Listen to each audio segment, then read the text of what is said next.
வணக்கம் மக்களே, வாங்க. இது என்னன்னு பார்த்தீங்கன்னா மரளிக்கிழங்கு. இந்த மரளிக்கிழங்கோட தோல் இந்த பாருங்கள் எடுத்து வச்சுருக்கேன். இந்த அலசிட்டு எடுத்து வச்சுருக்கோம். இதை வந்து இப்படி ஒடிச்சு சின்ன சின்னதாக ஒடிச்சு போட்டு என்ன பண்ணுவோம், உப்பு போட்டு அவிக்கணும். அவிச்சு வெயிலில் காய வச்சு எடுத்து வச்சோம்னா சூப்பராக இருக்கும். சிப்ஸ் மாதிரி நம்ம சாதத்துக்கு தொட்டுக்கலாம். இப்போ இதை ஒடிச்சிட்டு நம்ம அவிச்சு எடுத்துக்குவோம். ஒடிச்சாச்சு. இந்த பாருங்கள் ஒடிச்சிட்டேன். கொஞ்சமாக உப்பு சேர்த்துக்குவோம். அடுப்பில் வச்சுக்குவோம். தண்ணி சேர்த்துக்குவோம், வேக வைப்போம்.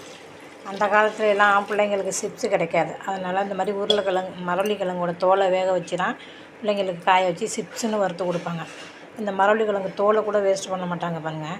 இது அவ்வளோ நல்லாயிருக்கும். நல்லா 3 நாளைக்கு நல்லா முருகை காய வச்சிட்டோம்னா அருமையாக இருக்கும். வறுத்து சாதத்து கூட தொட்டு சாப்பிட்டுக்கலாம்.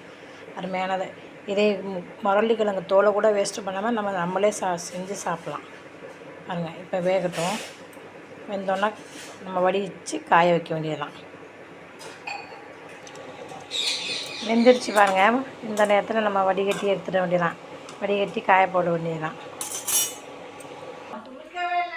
வடிகட்டி எடுத்துட்டோம் பார்த்தீங்களா. இப்போ நல்லா ஒரு 2-3 நாளைக்கு காய வச்சோம்னா சூப்பராக காஞ்சிரும். இது காய வச்சு பொரிக்கும்போது இந்த வீடியோவில் காமிக்கிறேன்.